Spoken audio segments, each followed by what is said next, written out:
The art of connection and communication. How to listen and be heard. This theme lies at the heart of, I would say, literally every interaction, relationship, whether it's between spouses, between parents and children, between friends, between strangers, between business associates, between cities, states, countries, empires. Because we each have our own perspective on things, for good or for bad. Sometimes it's a very healthy and powerful perspective. Sometimes it's distorted, biased, prejudiced. And yet, we need to interact with each other. There's a give and take to life. There's a negotiation. There's a transactional element to it. And I don't mean in a business sense.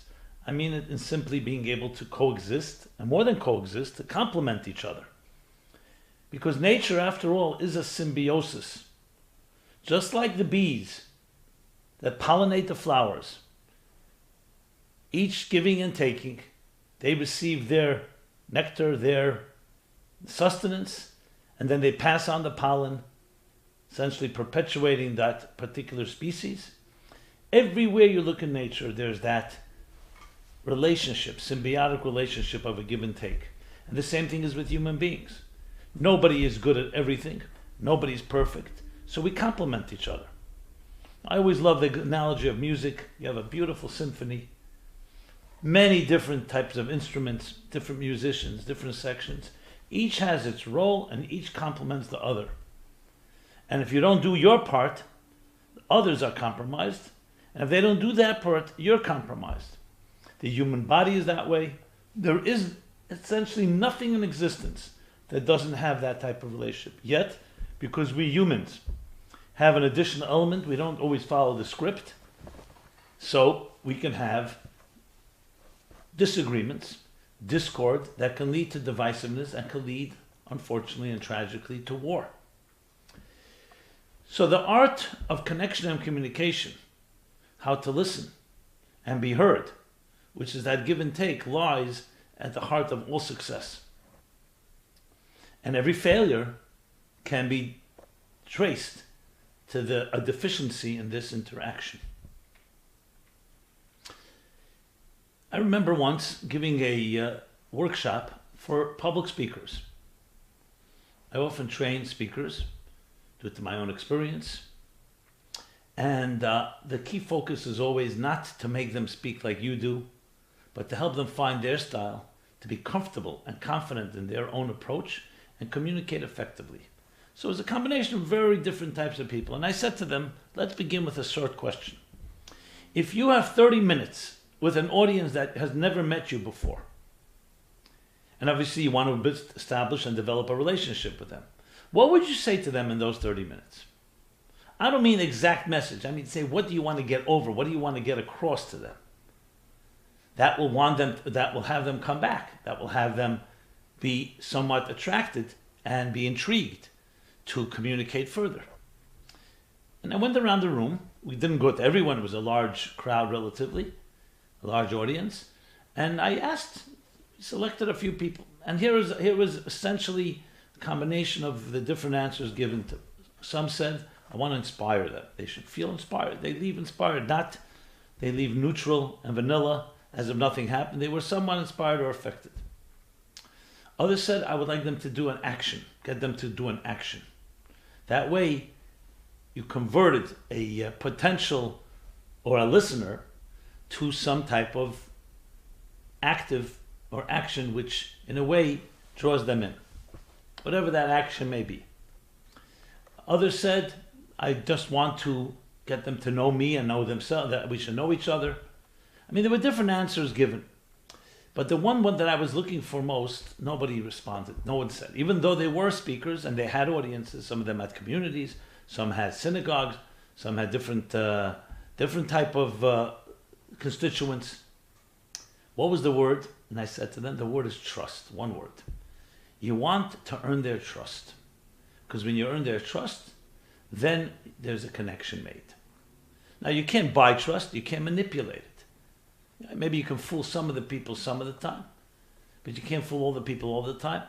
And in general, especially with the crowd, one-on-one, if you're a very good manipulator, which I don't even want to go there, perhaps you can manipulate someone. But generally with more people, and there's intelligent people, and different types and diverse, it's more difficult. And of course we're not looking here to fool anyone or manipulate anyone. So trust is something that you cannot ask for. You can't trust me. It has to be earned. So of course the follow-up question, fine, great, trust. So they go away after 30 minutes. If there's trust, they'll give you the benefit of the doubt. If there's no trust, as brilliant as you are, they won't. If there is trust, it doesn't matter how brilliant you are. Oh, I should have mentioned, one person actually said to blow them away intellectually, to really show them something that they never heard before. So of course the follow-up question is, how do you gain trust? How do you earn trust? And therein lies the heart of the art of communication, the heart and art of connection and communication. And remember the word, it's not just communication, connection. That's what's going on here, connection. Communication, yes, you can communicate real estate tips, or how to cook, or how to invest, or other types of, or give them information, data about whatever it may be, scientific data. That's not necessarily a connection, that's a communication. Connection is a bond, something intimate. And the real powerful communicators create intimacy between themselves and whoever is they're communicating. And that can be one-on-one, and it can be one in an audience. So how do you do that? Several elements. And let's begin with the ingredients, and we'll develop this further. First is they have to feel that you're like them. Someone that speaks from a pedestal or an ivory tower, you feel they may have something to say, they may be intriguing, but if you don't feel that person is like you, that they cry like you do, that they laugh like you do, that they share similar concerns, they care about the same things, you haven't a connection. So personalization is vital. You're not just talking academic, abstract ideas. There's a connection being made by seeing and identifying. Empathy takes it even further. A sense of empathy. That you have empathy as the speaker, as the communicator, and the one that's listening senses your empathy. I once heard an expression, I'm not sure who coined it, but it's a beautiful, powerful line. It says, "No, people don't care how much you know until they know how much you care." If there's a sense of care, so this goes beyond, not just that they identify that, they see, oh, you have a life similar to mine, but they see you care about the human condition, about human suffering and pain, sensitive to matters like that. A person who cares, then they want to hear what you have to say. If you just know a lot and you're sharing how brilliant you are, as I said, people don't care how much you know until they know how much you care. So that goes a long way. Now you may think, what does that have to do with communication? That's an emotional connection and so on. Well, even communication with strangers, even if you're just giving a lecture, it's necessary. Definitely in a relationship, whether it's spouses or, as I said, with children or families and more internal connections. Because often that too sometimes loses a human touch. Simply giving time, listening to someone, giving time and hearing their concerns, even if you say nothing, is unbelievably valuable because you're giving attention, you're giving them the dignity that they matter and they're valuable enough, and a validation, even if you don't say a word. Can you imagine? And of course, if you're speaking, and I'm talking here about all levels of communication, you're speaking, obviously you have to say something, but that's words are dripping out of your mouth that have that warmth, that have that empathy, that have that sensitivity and care. That doesn't mean you need a solution for all problems. It means, however, you're there with you. I'm here with you. It's like saying the message, I am in it with you. Convey that, even in 10 minutes, in 5 minutes, a half hour, and I'm not going to say you win over everybody, but you're far, far more ahead than if you said great ideas. I'm in it with you. You're in it with me. We need each other. Now, let's step back a bit. I know I went right into tips, but this is what this is about. Approach and tips, but obviously it goes a little further. The question is, some people say, I can't bring myself that way. I mean, I could try to fake it. I can't bring myself to that. Well, that goes down to how do we emote. Unfortunately, as we grow into adults, we become sometimes perhaps intellectually intelligent and not so emotionally intelligent. What that means is that we hide behind our defense mechanisms, we have our armor, we have our walls, and it's often for good reason, because we've been hurt, or we feel that we could be hurt. So we don't want to show that vulnerability. So we put up our defenses. Sometimes they're more sophisticated, so people can't tell. But when you communicate with someone and your defenses are up and there's no vulnerability at all, then it goes two ways. You can't just be giving and expect people to receive. If there's a wall, that wall is going to work both ways. It's going to block you from really expressing yourself, and it's going to block people from really hearing you. I should qualify, I'm not talking about cooking or real estate tips. There you may not need to have vulnerability. You may not need to be present quite that way. They're coming and perhaps paying you even to hear your expertise in whatever area it is. But when we're talking about communication of the sort that creates connection, where you want to create a relationship one way or another, then it's absolutely imperative that this element is in there. So because we have not developed emotional intelligence, even with ourselves, it becomes increasingly difficult in communication. And you have to be ready to admit that. Admit it not in the form of confession or guilty or something of that nature. Admit it in order to be able to work on it. Not blame somebody else. Which brings me to the next point, that if you don't get through to someone, often it's you, not them. We usually gravitate to blaming them. They're not receptive, they're busy, they're distracted, they're callous, they're insensitive. A good communicator does not think that way. You always think about, what did I not say correctly to create the right connection, to engender the appropriate trust. And this isn't about self-blaming, it's about digging deeper into that part of you. Going back to the expression of care, a beautiful statement in the book of Proverbs. It says, "Kamayim aponim leponim kein leva adam l'adam." As the face is reflected in water. You look into a water, you see a face is reflected back to a face. So too one heart is reflected in another heart. Which means when you bring yourself and you emote properly with sensitivity and empathy, there's always going to be a reciprocal response. Not always exactly on the same level, but there's reciprocity. You can't expect a heart to respond to a heart unless you bring your heart there. Another expression used for that, one of my favorites, is words from the heart enter the heart. A great middle-aged, around 1,000 years ago, 900 years ago, sage, Rabbi Tam, coined that. Words from the heart enter the heart. Which of course implies that words from the mouth or from the mind enter one ear and go out the other. They may go into the mind, but they're not going to stick. Entering the heart requires heart. Today we have the concept of mirror neurons, which has been proven. The classic example is that when you see someone, for example, God forbid, about to close a door on their finger, and they don't notice, you'll cringe as if it's closing on your own finger. Because you're identifying and empathizing, your neurons are mirroring their neurons. Because why would you have that cringe? Because you're immediately identifying with that situation, that scenario. Now, of course, there's positive examples as well. It's essentially that, but see, something going on that's deeper than just the individual. And you're touching it when you communicate in that connective and intimate fashion. Now let's take this to a further level, to a deeper level. I have talked about this, you may be familiar with this, something I did that I don't think you'll find a handful of people on earth that do the same. And I'm not saying to toot my horn, it's just a reality, a technological reality. And that is, for hours upon hours, years ago, in my case it was approximately the year 1976 through 1992.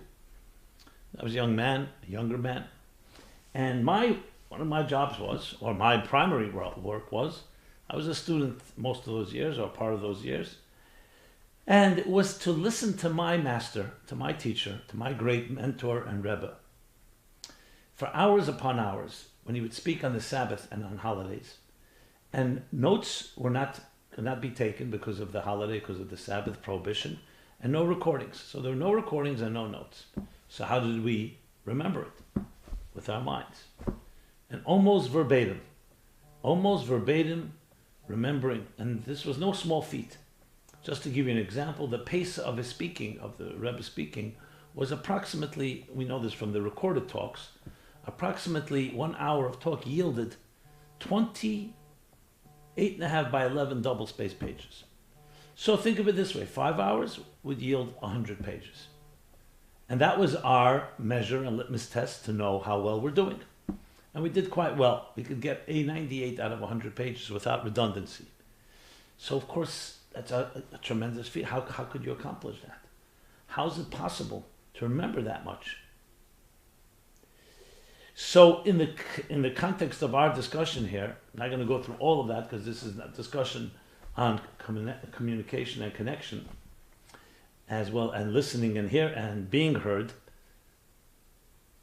that the real art of memory is the art of listening, and the real art of listening is the art of absorbing. So one of the key elements in truly retaining information, data, is that you're open and receptive to receiving it. Think of it this way. Young children remember things very well. Stories, songs, experiences, even nonsense. Once it's etched in the child's psyche, it remains there forever. When it comes to adults, it's far more difficult to retain quite that way. Look at an alphabet. Teach a new language. To a child, children, they could sit and absorb A, B, C, D. Try teaching the same to an adult. Adult doesn't have patience. So now, if memory is a faculty of the intellect, it would seem intuitive to say that the more mature mind is a better memory. And yet we find that children remember better than adults.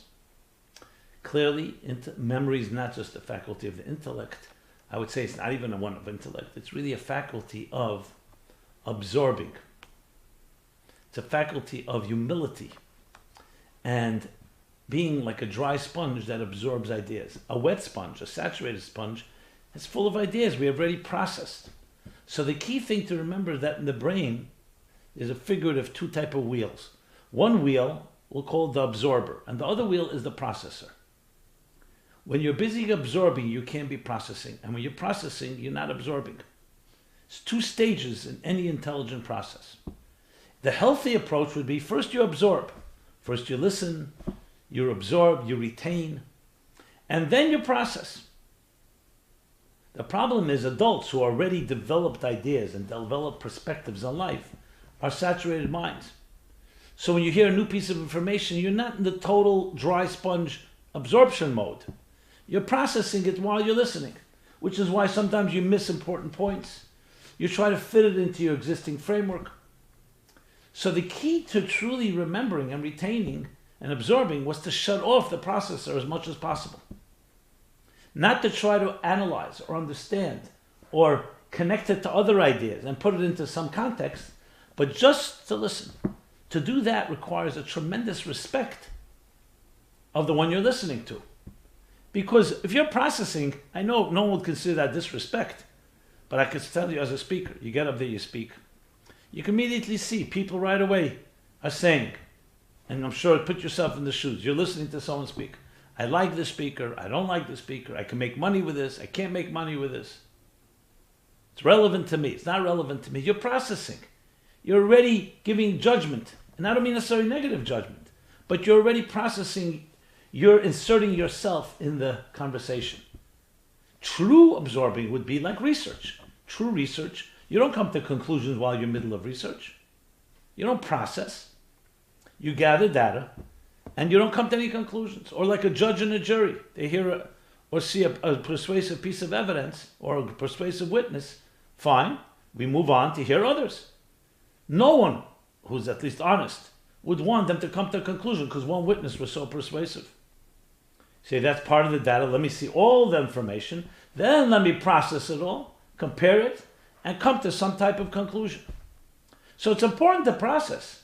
But if you process when you should be absorbing, you're going to miss many, many key nuances and maybe make major mistakes even. Children, in a way, if they were educated in a healthy way, we should encourage, which is their natural process, is to first absorb. Because no child's going to come to a conclusion. They have no data, no information. Absorb, absorb, absorb, then process. But as we become adults, we have already lazy minds, or somewhat I would say undisciplined, untamed minds. So we process before we absorb properly. And the smarter you are, the faster you process, and the less you absorb. That's a rule. Because your mind is so filled with ideas and you're so successful. So it's actually the brilliance that works against you in absorbing. It doesn't work against you in processing. So let's take it back to the art of communication and connection. How to listen and be heard. It's exactly the listening. Hearing and listening are not the same thing. You can hear words, you can even repeat them verbatim like a parakeet, but you haven't listened. You haven't absorbed it. And that's a great challenge. You hear someone say something to you, someone that loves you, a child, a spouse, and you don't agree with them, or you're for some reason blinded by their critique of you, or whatever it is that doesn't. What happens? We close off, we shut it down, and we're not absorbing. We either dismiss them outright, or even if you don't dismiss them because you're more cordial and a little etiquette, but in your mind you dismiss. You're not really listening. And when they ask you, did you hear what I said? Yeah, you can repeat word for word, maybe you could repeat it. That tape recorders also repeat things. But there's no human soul there. There's no one absorbing. Tape recorders don't absorb, they just hear. Listening is a particular art. It's the art of absorbing and listening to another. Their joy, their pain, the empathy I was talking about earlier. And that's the key also to memory, and the key, of course, to love. So love is a great component in this element. You love the person that's speaking to you. You love what they're saying, even if you don't agree with it. But you love that they have a position. That allows you to respect their dignity and to put yourself aside, your ego, your interests, even your opinion, and just listen. Then you could say, okay, I've heard what you said. I listened to what you said. I've absorbed it. I want to give you my opinion. But not you rush to give your opinion. Not that you can't wait for them to finish so you have an opinion or middle of the sentence. How often that people already telling you middle of the sentence, they're already giving you their opinion. They didn't even hear what you had to say. I've had this people say to me, we have it, and they say something to me, and I respond and say, well, I don't necessarily agree. So they rephrase it as if I didn't get it. I will rephrase it. The sign of someone who hasn't even listened to what you're saying. They rephrase it, and you say, I heard what you said now, I listened to your rephrasing, and I still disagree. And I've literally had people tell me, well, you didn't really hear what I said, because if you heard what I said, you'd never disagree. I said, how do you know that? Maybe there is another approach. You're so arrogant, so narcissistic to think your way is the only way. No question that if you heard it right, and they don't give you the space to really listen to what you have to say. Now, I'm sure we're all guilty of it to some extent, but it's not necessarily a virtue to be proud of. True listening is listening to something even if you totally disagree, because the person has the dignity, the right to express themselves. Now, they may be totally wrong. So find a way, a sensitive way to communicate. Sometimes you have to find the right words. Sometimes it takes time.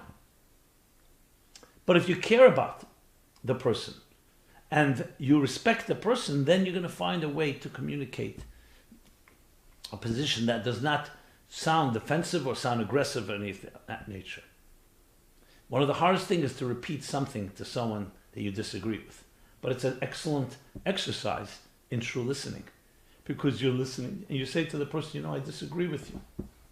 However, we agree to disagree. Let's say you go to a spouse, a long-standing issue, and it's already become a silent issue, you don't talk about it. I'd like to hear you say to them what you have to say, and I'm going to completely be silent, and I'm going to try to repeat to you without mincing words, without compromising your tone and your message, what your opinion is. And tell me how accurately I convey it. I know it's a little trick exercise because it's very difficult, almost impossible to repeat something you disagree with without giving some caveat or some weakening it in some way so you can then undermine that case so you can present your opinion. But try do that and you'll see what kind of connection you make. The mere fact that you have attempted is already a respectful thing.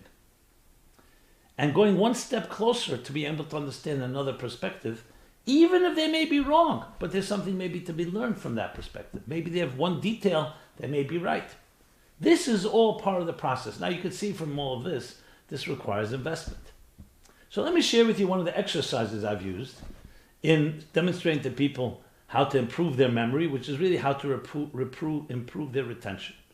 So I did this with over 1,000 people, but in small groups of 30, 40 people. An exercise, you can try it out. Tell me how you do. The goal is to take any book you like, could be a book you've read many times, open it to any page, read it as many times as you like, no time limit, and then close the book and write down on a piece of paper what you just read. See how well you did.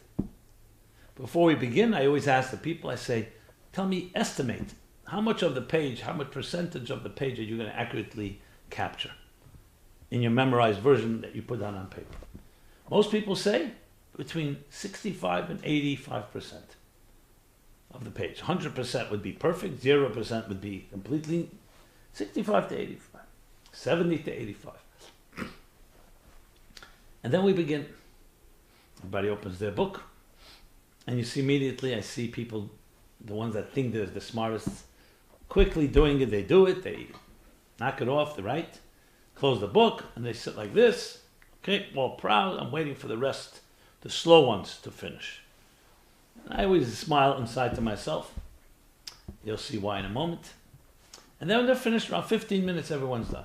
I ask everybody to give the book and what you've written to your neighbor. Let them evaluate and mark your paper. How well did you convey the page? And I don't mean word for word, the ideas, the flow of ideas. The first time around, I don't think once that anybody hit 70%. Even though everyone estimated at least 70%. And here's the interesting thing. The ones that finished quicker, the ones that thought they were smarter, the smartest ones, their numbers go down dramatically. Lower percentage. To the extent, you won't believe this, to the extent that the smartest ones in the room, the ones that did it quickest, usually the ones that thought they were the smartest, they often wrote on the paper something that contradicted what it said in the book. And when I asked them and confronted, I said, 1 second. They say, because I didn't agree with it. They didn't even listen to my instructions. I said, but that was not the exercise whether you agree or not. I wasn't asking you your opinion. I was asking you to convey what it said in the paper, even if you totally disagree. What happened? Their processor got in the way. Their intelligence got in the way. Their brilliance got in the way. And what happened? They processed, and therefore they went with their processing, not with the retention. The second time around, and we do it a second time, everybody's percentage goes up. But this time everyone takes it slowly. It's not 15 minutes, at least a half an hour. And people read. I see they read it again. And the ones that really were embarrassed, make sure they read it. Then they read it. You see they memorize it. What's happening? They have put now an exerted effort to retain, to absorb and not process. And their percentages go up in direct proportion to as much as you do that element of, I would call it humility. It's suspending your processor in order to allow your absorber to fully absorb as much as possible. There was that great book that was called Drawing with the Right Side of Your Brain, best-selling book about art.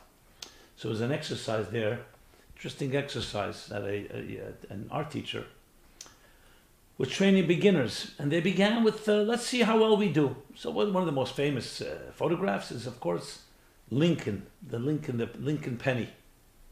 The profile, was it the profile of Lincoln? Face of Lincoln, it's not a semi-profile.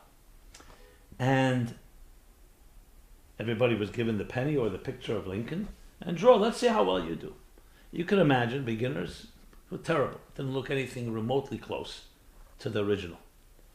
Then the art teacher did something fascinating. Told everybody to turn over the picture. Draw Lincoln upside down. Now you'd think they'd do much worse. They don't even see the face now. They did much better because the face of a person in a way captivates us and we create an image in our minds. And it's hard to focus on the detail. When it was upside down, it looked like nothing. So they just copied blindly lines and contours and angles, and it came out to be 80% better. Well, I remember the percentage. So it was actually their recognition of the face and recognizing a face in general that got in the way. Similar to what I've just described. Now, what did we derive from this? What did we learn from this? We learned from this that the art of connection, the art of communication and connection, how to listen and be heard. How to be heard is how to listen. You listen well, you'll be heard well. Because there's a connection being made between two people. And you're getting yourself out of the way. The more you insert yourself in the conversation, the less the other person is going to listen to you. The less you listen to them, the less they'll listen to you. So the art of being heard is to listen. The art of speaking is to listen. I say this very often to people who are learning to speak or are already public speakers. I say, it sounds odd, but when you're speaking to people, whether to one person or to a crowd, even to thousands of people, you need to be listening as much as you're speaking. I would say even more so. So say, what are you listening to? They're all quiet. We're not talking about a noisy crowd, a rowdy crowd. You're listening to the vibes. You're listening, you're trying to absorb this, the sentiment. A feeling that's not quite tangible. And you could see sometimes in body language, in facial expressions, how they laugh, how they cry.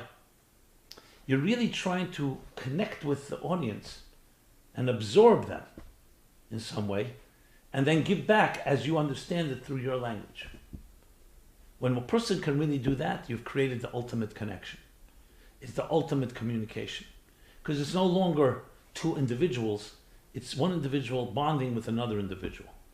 Each in an appropriate way, of course, and each in their own way. Obviously, our bonding with a spouse or with children is different than bonding with an audience when you're lecturing before them or speaking before them. But actually, I hate the word lecture for this reason, because lecture sounds like lecturing them. You're connecting with them. And especially when you speak about personal matters. So if you think about it, a lot of this is counterintuitive. It's like you think, I'm coming in to share my wisdom, to share my brilliance, to share what I know. Yes, there is an element of that, but that's not the primary connection. And that's not the primary communication. The primary is the bond that you create. And that's through getting yourself out of the way. An arrogant speaker is one of the most repulsive things. Who wants to listen to someone that's arrogant? You may tolerate it because you're gaining certain information you want to get. But you're not absorbing it. You may take notes because it's certain facts, certain things you want to understand and know, but you're not going to absorb it in a personal way. Why would I want to absorb an arrogant person's ideas and thoughts and feelings? You see humility spilling out of the person. You see a certain honesty. You see a sincerity. And you see a vulnerability that changes everything. And this is a direly needed art in our day and age. Because with technology, things have just amplified, have just been multiplied and amplified so many times over.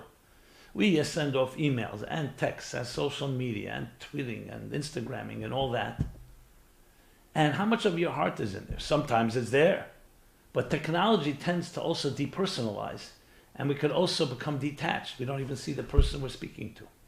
I find this challenge great. I used to speak only in front of live audience. There was no technology. There was no possibility to stream live or recorded online. It just didn't exist. So all you had was people. And there was the connection. There was a vibe. And the first time you stand in front of a camera, sit in front of a camera. Or stand in front of a camera and there's no one sitting in the room. It's very disconcerting. Because the camera is now alive. So it really, for me at least, is because of the years of experience of speaking to audiences that I have to literally, in my mind, get used to. I'm speaking to an audience right now. I cannot see them. But they see me and they hear me. And you try to kiss the camera and hug the people in that particular fashion. Can it be done perfectly as it with live? I'm sure there's differences and sure they're subtle or even more than subtle. But because we have this gift of being able to stream and being able to reach so many more people through technology, can we convey the heart even though it's going through machines? I know the face is streamed, the face is transmitted, the words are transmitted, the images, the backdrop, and so on. But can you speak, can your heart be felt by another? And I believe yes. You may need to dig deeper. You may need to work harder because they don't see you in flesh and blood. I mean, an image of you, but not the real thing as it's happening. And it could be done. But technology definitely poses new challenges in this regard. But when you can master that and overcome that bridge, you're still an absorber. You're still absorbing. You're still listening. You're still offering empathy. You're still caring. And all that can be communicated even with technology. But those that are looking to protect themselves and looking for excuses and looking for ways to hide, oh, technology is excellent. You can hide behind technology. You can even create a false identity. False bravado. Completely a different type of personality. Second life. I don't know if it still exists. There was a website, a very expensive website to buy in. Second life. You can be a completely different person than you actually are, and with different types of friends and interests and so on. The dream life. But the great dream life is to be yourself. That's when it's real. To be comfortable with yourself, to be comfortable with communicating who you are, and being vulnerable so that way other people can also feel they can communicate with you. So it is, at the end of the day, a bonding experience. As I said, different measures for different needs. This doesn't mean every person you meet you need to be vulnerable with and open up your whole heart and soul. We need to have discretion for many different reasons. But we need to have that in our lives. And it's a healthy thing. Because it's part of the human being, the needs, the human condition, is to have that type of connection. That's how it is. And my friends, this is why in our lives we need to always remember, and the art of communication and connection, there's that element of being able to bond in this profound way. And it's a tremendous exhilarating experience, because not only do you learn from others as you absorb them, but you're also giving in a tremendous way. Your real you begins to emerge and begins to connect. And there's nothing more powerful when you have that type of synergy. So, at the end of the day, the art of communication, connection, how to listen and be heard, lies in all these elements, which can be summed up a certain humble attitude, some ability to recognize there's something more than you are, and you're ready to absorb realities and people that are beyond you. There's nothing more special than the dignity of a person's journey, of a person's soul and their journey. Whatever they go through, always remember that. Because that is essentially the driving force. When you see people that way, here sits before you, or stands before you, a man or a woman with a dignified journey, and maybe a mysterious journey, one that you may not fully understand, but you fully respect and honor the divine dignity, and the majesty and dignity of this divine journey, that allows you to look at them in a different way. That means they have something unique about them. There's something powerful. Something you can learn from them. As a great statement in the Ethics of the Fathers. Who is the wise person? Listen to the answer. It doesn't say the smartest one, the most brilliant one, the most educated one. Who is the wise person? Who is the chacham? Who is the wise one? The one who learns from every person. Which has a double meaning. That every person has something to teach, and every person has something to learn. Who learns from every person. This teaches us that as much as we have, there's others, each one has their own unique contribution. And together we create a communion, we create a union of harmony within diversity. We're not talking about annihilating or invalidating or in any way suffocating another person's space. We're talking about respecting each other's and recognizing that we're all pieces of a larger whole. That idea that you need to be less for me to be more is based on such myopic thinking. I would say such narcissistic, selfish, and immature thinking. Nothing in existence is that way. Look at nature. Nature would destroy itself if every entity, if every fiber of existence, if every species would think that you're taking something away from me. Yes, I know, we know the rule of survival of the fittest, but even that does not destroy species. That is quite actually keeping the balance of species. So I don't like that expression because it sounds like whoever's the strongest is going to win, everything else will disappear. It doesn't work that way. If all the prey would be destroyed, the predators would have nothing to eat. And if you look at it, you'll see those that the prey multiply in larger numbers, the prey that serves as prey. There's far more vegetation on Earth than there are any species of animals. There are far more smaller insects than there are larger ones. The ones that are consumed more multiply more. And if they wouldn't be consumed, they could create devastation because they would destroy all resources, as we've seen in many different experiments and actually many different scenarios. So there's a symbiosis, as I mentioned, a give and take, a relationship, a constant give and take that complements each other. And that is also true in the human being.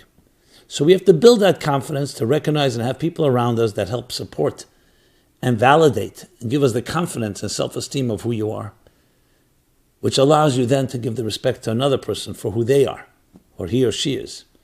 And then there's the give and take. And that's no matter who's doing the speaking or who's doing the listening. Even if I'm speaking right now, I am listening, and I hope you're doing some speaking in your own way. And we join each other. But remember, absorption, processing. Absorb, process. Never do one when the other is happening. There's always some overlap, but the absorbing is the critical first step. This topic, like all topics, can deserve a lot more discussion and to exhaust all possibilities, but we want to keep it at least to some extent manageable. So please go to meaningfullife.com and you'll find many more resources on this topic and others in addressing such a fundamental issue of how to connect, how to communicate. It's the key to love, it's the key to intimacy, it's the key to relationships. Employ some of these ideas next time you date, next time you communicate with your loved one or your potential loved one, and you'll have a very, very different experience. Try to absorb. You'll be surprised at the results. You really will be. Try it. Try something new. Don't be that smart. Don't be speaking like that joke they tell about the guy goes on a date. He talks about himself for 2 hours. He loves himself. He talks about everything he does, his accomplishments, his conquests. After 2 hours, he turns to her and says to this date and says, okay, enough about me. Now, what do you think about me? And now he gives her equal time. He thinks he's giving her space to talk about him. Of course, that's a joke, and that's not what we're looking for. It should be the other way around. Give her 2 hours to talk about herself. Absorb well. And let her ask you when she's ready to communicate. Obviously, I don't mean 2 hours. It should be a give and take. But have the strength to be quiet, the strength of restraint, of discipline, of discretion. And you'll be surprised what comes in return. Those forces that we refrain, that we restrain, have such enormous power, much more than everything we give, because that brings out the best and the deepest in each of us and in each other. This has been Rabbi Jacobson, speaking about the art of communication and connection, how to listen and be heard. Meaningfullife.com, www.meaningfullife.com is our site. Please share, like, communicate with us, connect with us, listen to us, and we will listen to you, or we listen to you and listen to us. I mean, in a beautiful way. And be in touch in every possible way. We're here every week with an array of resources and programs, new programs, archive programs of all topics from A to Z on the entire spectrum of human life. How to turn it into a meaningful life. Thank you so much. This program is brought to you by the Meaningful Life Center. Please help us continue our programs. Make even a small contribution at meaningfullife.com/donate.